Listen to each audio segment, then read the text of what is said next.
Hey everyone, Farah here, just with another video for the last topic for HSC Earth Environmental Science, Natural Resource and Resource Management. So, to start with, please ensure that if anything I say here contradicts something that you've covered in class, or you have any further questions, leave something in the comments section or consult with your EES teacher as soon as possible. I'm always happy to be corrected if I'm wrong, and I would very much like to have some feedback on what you guys think about these videos. So, let's dive right in. To start with, 8.1.1, identify Australian renewable resources and where they're located, including but not limited to agricultural resources, both terrestrial and aquatic, water and energy sources. So already, you're going back to your time in year 8, where you looked at renewable resources. By definition, a renewable resource is something that can be used repeatedly and slowly regenerate over time. Now, if used correctly, it can theoretically be used indefinitely. So when we talk about renewable energy sources, we often use stuff like solar, wind, hydro, geothermal, and biomass because they can recover over time. They're not going to run out like, say, fossil fuels will. Fossil fuels are non-renewable because once they've been spent, they can't be reclaimed. The only thing you could do is wait 65 million years for new fossils to form as fossil fuels, but I don't like your chances. Now, Australia typically has a large output of food. Typically, we can produce around about 4 times the amount of food required to feed our population. It's because one of our main exports is agricultural produce, stuff like cattle, wheat, cereal crops and grains. We have rice, grapes, oranges, particularly here in the MIA where I live. Now, we also have what's known as aquaculture. Aquaculture means that we're farming, but we're doing so in, say, a marine or aquatic environment. Stuff like tuna, salmon, and rock lobster are all perfect examples. Most of the stuff we farm in, say, a fishery, then we export it to somewhere else and, make a fair bit of money for our gross domestic export. Now, the Murray-Darling Basin supplies around 2/3 of Australia's irrigated croplands, so that's a really important area, particularly if we're using most of the naturally occurring water for farming, but then anything that's left over goes back into the rivers. This can be a problem, especially if we're dumping stuff in there that doesn't need to be. Hydro and wind currently produces the greatest amount of renewable energy. If you've heard of, say, the MIA, then you already know about the history of the Blue Mountains, and particularly in relation to the dams that are up there. Many of the dams that provide water for us down here in the MIA are also used to generate electrical energy through a hydroelectric dam. If you go out near Bowral or Goulburn Way, then you'll also find large windmills that are responsible for generating electrical power as well. Solar panels. Many homes in Australia are using solar panels to cut down electrical usage. We know that while the power that you generate from the solar panel in your house doesn't go directly to you, it contributes back into the grid. And given a couple of years, spending, say, $5,000 to get solar panels put on your roof, they will pay for themselves, and then you will pay less on an electrical bill, which is fantastic. Many other countries also use stuff like geothermal energy, so heat coming up from the center of the earth. New Zealand uses this for boiling mud pits. Landfill gas, biogas, they're mainly used in areas where there's a high amount of bio waste left over, for instance, from harvesting or breaking down of plant-based material, and it releases ethanol. This is used to power cars or ethanol-based generators. Now, Australia has thousands of potentially dangerous abandoned mines. One of our biggest exports that wasn't agriculture was, in fact, mining. So therefore, modern mining requires an integrated plan to protect the environment and cultural sites. Once an area has been spent of most of its mineral resources, we need to have a plan for it. Open pit mining, for instance, may affect several square kilometers and requires extensive earthworks for proper rehabilitation. Underground mining, on the other hand, leads to subsidence of overlying land. So by digging underneath it using tunnels, the land on top of it is minimally disturbed by the mining operation. Sulfide-containing waste rock, or ganj, must be carefully managed to prevent acid mine drainage. Drilling has a small surface footprint, but leaking oil or gas can damage aquifers and surface areas. So you might have heard about, and 2 or 3 years ago, maybe 4, they had big issues with fracking, which is drilling down to release natural gas in the earth. But the problem was that natural gas would mix with groundwater and it would make it very difficult for farmers nearby to, water their crops or, water their cattle. Offshore drilling rigs can be converted into coral reefs. So there are various ways that we can offset the impacts of mining by thinking ahead about how is this going to impact the environment while we're drilling and after. Now, the traditional owners have had an increased voice due to legislation changes. The whole idea of the Talonellius being overthrown by Eddie Mabo, several decades ago, has been a game changer for a lot of people who are standing up for traditional Australian rights and ownership of the land. Before mining begins, companies generally have to consult and identify cultural sites and agree upon the impacts they could have. If they're minor impacts that would not impact, say, the historical significance or the ecological sustainability of that area, and they've had permission from both the government and from traditional landowners, then they go ahead. If for whatever reason that it will impact the area, they are halted and they have to discuss what they can do to minimize the impacts to a safe level, or they might not be permitted to mine there. Mining companies are developing training programs to involve traditional owners. Aboriginal and Torres Strait Islander people often are contracting with companies and mines. So say you have an Aboriginal elder for, say, my area, Wiradjuri country. All right. My area in particular is mainly known for agriculture. So if a company comes in and they want to change or alter something, they might have to consult with an Aboriginal elder. He'd say, yeah or no, and they'd start developing a dialogue.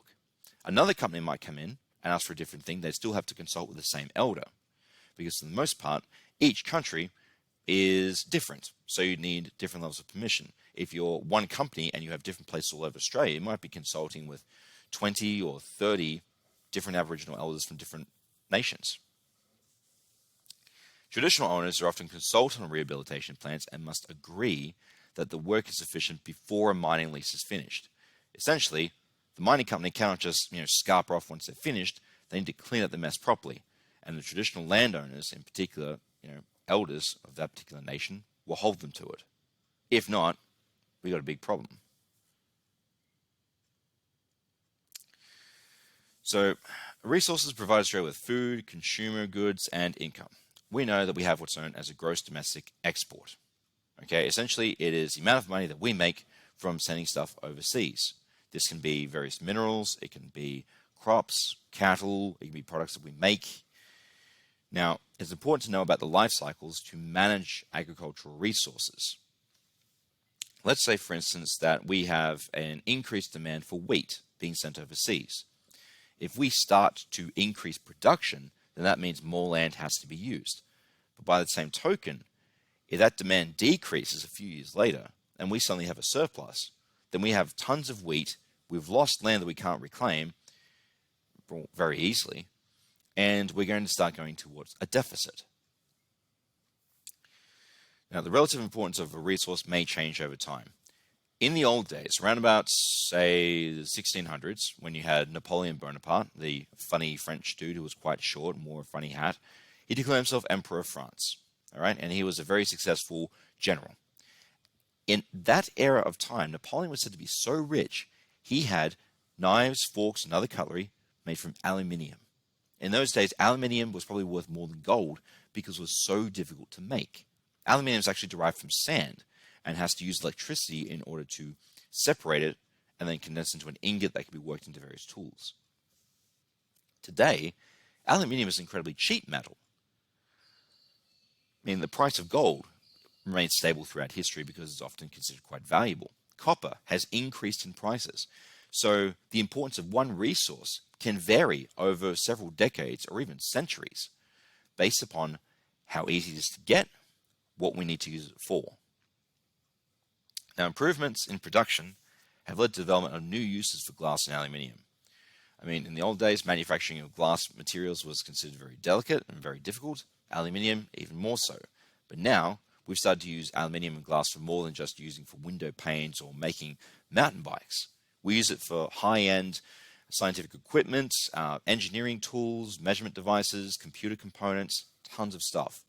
So the increased variety of applications for this resource have increased its inherent value. Now, in looking at this, we also have to look at the hazards involved in making that resource. For instance, the use of asbestos. Before the 1980s or even the 70s, asbestos was typically used as an insulated material in houses. Now, this meant that most houses prior to, say, the 1980s will have evidence of asbestos in there. We now know, however, that asbestos is a major contributor to lung cancer. So if a house were to be on fire and was built before the 1970s, firefighters will have to ensure that they put it out as quickly as possible and minimize smoke being produced. They'll also have to get rid of their equipment afterwards in case it's been contaminated. So this inherent value of something that was once very useful has now dropped precipitously because of the hazards associated with it. Now, this is an experiment that you can do as a class. Typically, you might encourage your EES teacher to start with a newer year, particularly if you're starting nearing towards your HSC time. But a waste audit is simple. All you have to do is record what type of material you're throwing out and how often you throw it out. We're doing it in our class here at school. Now, so far, we have selected audit dates, so essentially it's going to be a year-long experiment. We started on the 30th of January, and we're going to go through to mid-December when year school ends. We have separated our bins into recyclable metals and plastics, paper and cardboard, non-recyclable materials, and one for green waste. Each time we have to throw the bin out, we tally on the board when we've thrown it out, and we've estimated the value of each bin. So the metals and plastics, cardboard and paper, and the non-recyclable bins all hold approximately 18 liters worth of space. The bin has to be full before it's thrown out. The compost bin is much smaller. It's only about 5 liters. But every time it's thrown out, we record it. At the end of each term, we're going to divide it up, and then we can find out which type of material gets thrown out the most and what periods of time it typically got thrown out. So if you pause this video and get down these steps to help you conduct a waste audit, it'd be a really interesting experiment for your school. Now, on average, Australia generates 67 megatons of rubbish each year. The waste generated often comes from households, businesses, industries, construction, power plants, and mining, and it can pose a variety of threats. The largest component of household waste is often organic matter, so leftover food that's gone bad, parts of food that you don't eat, for instance, cuttings of vegetables and whatnot. These make up a major component. So if you were to find a way to recycle or compost this material, you've cut down the amount of mass that's going into a landfill somewhere. Solid waste management. Now, avoiding and reducing waste are one of the most important methods of waste management. If we can prevent using the material in the first place, we're not going to have to throw it out later. Reusing requires no extra energy or processing. So if you have, say, a bottle, you don't have to throw it out. You can reuse it for something else, or for the same purpose over and over again. Many different materials can be recycled. So they're sent off to a plant, they're broken down to individual components, and then remade into something else. Stuff like metal being melted down, masonry material being crushed up, glass can be recycled indefinitely, alongside aluminium. Paper is obviously recycled into, say, recycled paper you see in printers nowadays. Organic material, plastic, and e-waste, those can be recycled into, say, a green waste tip, or you can melt down certain plastics into something else. E-waste is a lot harder because e-waste often involves heavy metals that are incredibly dangerous. I know for a fact that there's one company in Sydney that is responsible for taking various plastics that were considered difficult to recycle and using it to build playground equipment or park benches. So it might be something useful for you to look up. Recycling often requires less energy than producing the original product.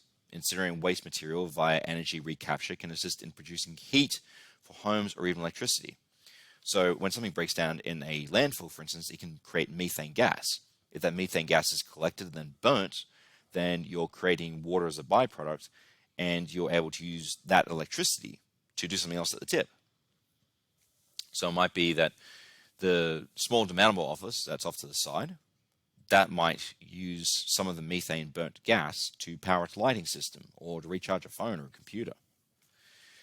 And here we have the 7 R's that you typically use. So you can refuse, reduce, reuse, repair, regift, recover, recycle, and overall you rethink.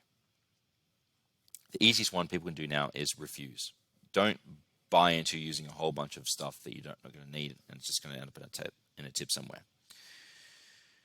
We can reduce the amount of consumption of energy and materials. We can reuse, share with others, find new uses for old objects. We can repair. So in the past, I have turned a filing cabinet into a recycling bin, as well as a flower pot.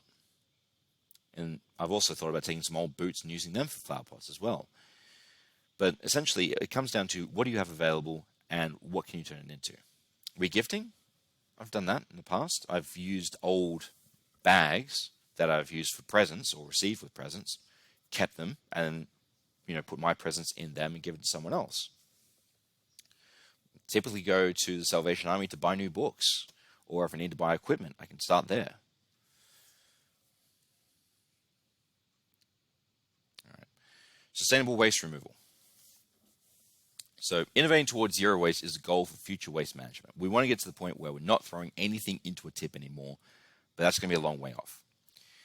Reuse shops divert waste from landfills, so your Salvos, your Vinnies, your secondhand stores, they're all great for that. Glass, concrete, and plastic can be recycled into roads and building projects. Kimbriki Resource Recovery Center is a centralized facility for recycling many types of waste, so you might want to use that as a bit of research. Plastic waste is a problem both in terms of the amount of waste and the challenges it takes for recycling it. A lot of people don't pay attention to what type of plastics can be recycled and which ones can't. So there might be something you try to invest in educating people at your school a little bit more about. Or discuss that as a class. How can you promote that information? Sadly, all plastics will eventually end up in the landfill or incineration. This is because eventually over time plastics degrade. Many of them are ultraviolet light sensitive, so if they're left out in the sun, they break down into plastics that aren't really useful anymore. And here we have integrated sustainable waste management systems. So stakeholder involvement, so the people who are interested in it.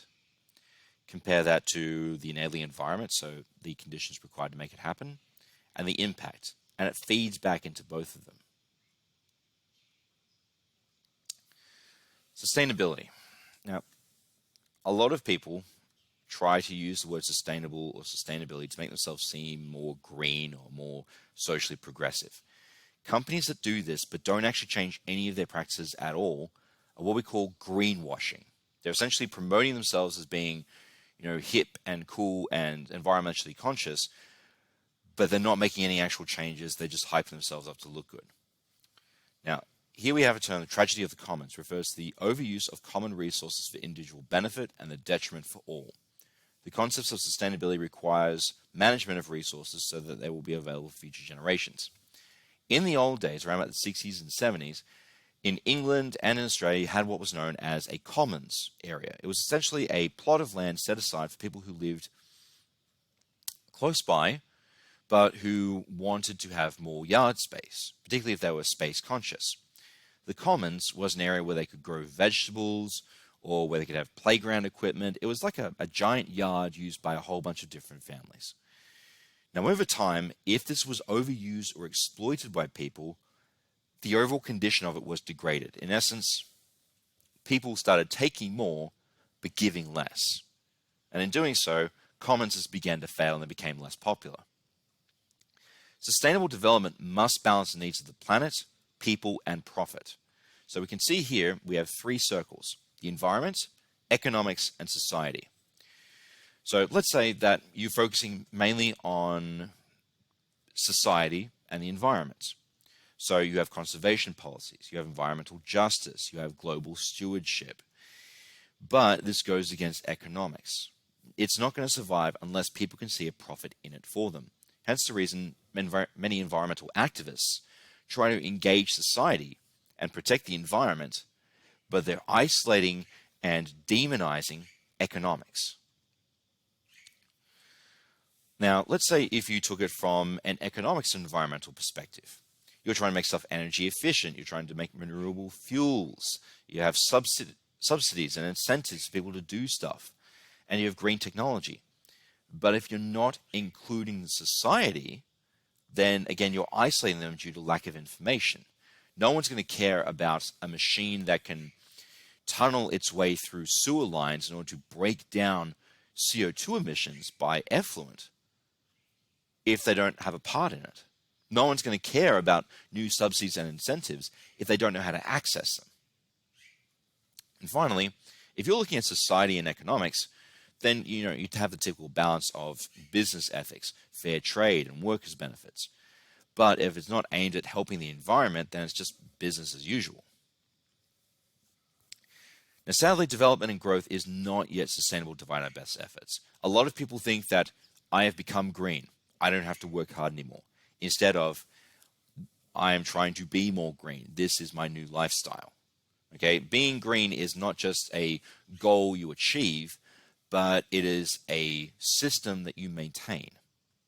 Other definitions of sustainability call for no economic growth and a focus on the well-being of the people on the planet. So rather than trying to say, this is a new opportunity that we can make a whole pit of money with, we need to focus more on, say, we're going to leave behind a planet that's good enough for our kids, that won't be heavily polluted, that won't impact their health, that will ensure that the ecosystems of our planet are there for them to enjoy in years to come. Sadly, a lot of people don't see a lot of profit in this. So it's very much the romanticism of environmentalism versus the pragmatism of the modern day business person. We have to be able to meet them somewhere in the middle in order to ensure that more people become more sustainable over time.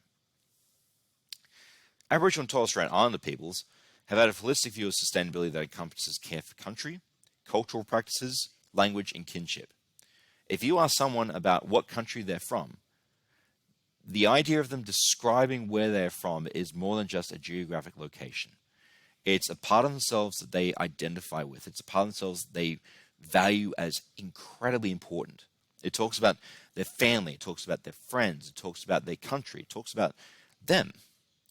And that sort of holistic view of who am I and where do I come from is very different to Western views of my name is John Smith and I live at this address. And it's something that we should try to aspire to a little bit more, because if we have pride in where we live, we will try harder to keep it in a higher quality.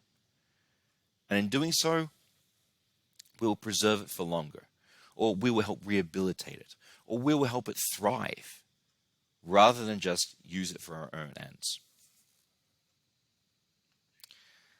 Now, unsustainable practices can be broken down into 5 major areas. And we use the mnemonic HIPPO. So, habitat destruction, invasive species, pollution, population growth, and overharvesting. These 5 have led to humanity being one of the most destructive species on the planet. In our time, we have severely altered our atmosphere. We have rendered hundreds, if not thousands, of species extinct. And we have almost changed the topography of every continent. Now, in looking at these, a lot of these are not major things. There's not a centralized person or thing to blame, but rather it is a series of small decisions made by so many people that have resulted in these things occurring. A lot of people call for going back to the olden days of hunting and gathering, or they might talk about, taking down the massive system that we've put in place. Destroying the industrialization will not fix the problem. The reason why is because industrialization is designed to make things more efficient for a larger number of people. Recently, we cracked 8 billion, and in a few years' time, we're going to crack 9. So if birth rates were to go down, then over time, the population of our planet as a whole will gradually decrease. And this will alleviate the burden of trying to provide for that many people. Provide enough food, provide enough medicine, provide enough opportunities for jobs, provide enough opportunities for education. And in doing so, it will help our planet as a whole. Now, every person on this planet is, to a degree, responsible for either endorsing or actively contributing to one of these 5 things. Population growth, the sheer fact that we are here, is part of it. That does not mean that I'm blaming anyone. That doesn't mean you should blame anyone. But the fact is, we're not very good at regulating our numbers. Overharvesting. We've overfished so many areas. And because some cultures, they rely on marine life. For instance, if you go to Japan, they have a lot of fish-based diets. So they fish quite heavily. Pollution. Just go outside. Go to cities like Beijing and Los Angeles, and you can see pollution. Go to any inner city, and you can see pollution there. Invasive species. We want to bring a species over because we're bored and we want to shoot something. That's an incredibly reckless and stupid thing to be doing. Habitat destruction. Humanity wants to expand. That's part of our nature. Eventually, we're going to get to the point there's nowhere else really left to expand to. So we need to take that into consideration. Now, traditional sustainability. Indigenous Australians farmed crops and fish and used burning to create habitat for game animals. The totems that they talk about are organisms or places that are special to Aboriginal people and feel they must be protected.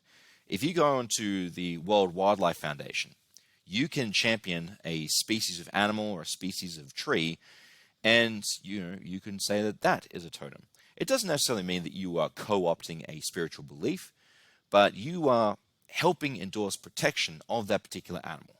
You're saying, I'm going to be donating money so they can do research to help boost the animal's population or help try and limit the amount of factors that are causing them to die off. Sacred sites are cared for and are believed to be connected to to ancestral spirits. For many times when we're looking at, say, documentation from an Aboriginal and Torres Strait Islander person, they have a forewarning at the front if they've passed away. Okay, because more often than not, our ancestors are people to be respected. So often seeing an image of them or hearing their voice can be triggering for some. Aboriginal and Torres Strait Islanders work with government and researchers to manage land through burning, monitoring, diversity, weed control, and other activities. They've been working with CSIRO recently in order to work out how mosaic burning can be used to do burn-offs more regularly and not as intensive. Some areas of Australia are owned by Indigenous peoples. Indigenous protected areas are managed by traditional owners in partnership with the Australian government, and significant cultural sites are protected by state and federal law, even if they're on private land. So even if I have 5 square hectares on my property, and I've got, say, a rocky outcrop that has paintings that were done thousands of years ago, even though it's on my property, I don't own it. It's a protected site, so I couldn't go in there with a bulldozer, even if I wanted to, which I don't. All right, sustainability initiative. Now, internationally, sustainability has been really kicking off, particularly with the United Nations SDGs, or Sustainable Development Goals. So, local initiatives are a great way to address ecological problems in the local area. For instance, Clean Up Australia Day. That's done nationally, but local people can just go out and clean up trash found on the side of a road or on a hiking path or whatever. Sustainability initiatives build community among local residents. So they all work together to keep their home looking fresh and clean and green and beautiful. One instance here is the Bathurst Council improved biodiversity by mapping and rehabilitating roadside vegetation. So they might have found local species of wildflower. They want to improve the beautification of the road. Started using seed bombs alongside the road to make it look more beautiful. And by identifying where sunflowers are meant to grow, they could promote their growth and increase the quality of the view. Solar My School resulted in substantial greenhouse gas reductions by installing solar panels in schools. So if you don't have solar panels on your roof, maybe it's time to talk to your teacher and your head teacher and your deputy principal and even the principal about possibly helping the school save money by going more green. Now, this list over here are the 17 goals that the United Nations wants to achieve. Okay, and they're slowly working towards them, but they need your help. They need everyone's help. Otherwise, it's going to be very difficult to try and achieve no poverty or zero hunger or quality education or gender equality.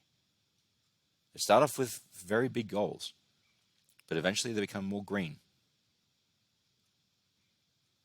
All right. Please ensure you have a crack at these questions. If you are unsure about anything, then go back and talk to your EES teacher as soon as possible. All right. This is the last chance that you have before the HSC in order to ensure that you're ready. So make sure you knock this out of the park. Now, as always, I've been Forry. You guys have been amazing. I wish you all the best for your HSC exam. And if you're from another state and you're doing something else, I wish you all the best for your exams. If you're from overseas, I wish you all the best for graduating high school to the best of your ability and going off and out into the world and making a difference. Have a good life. I'll see you around.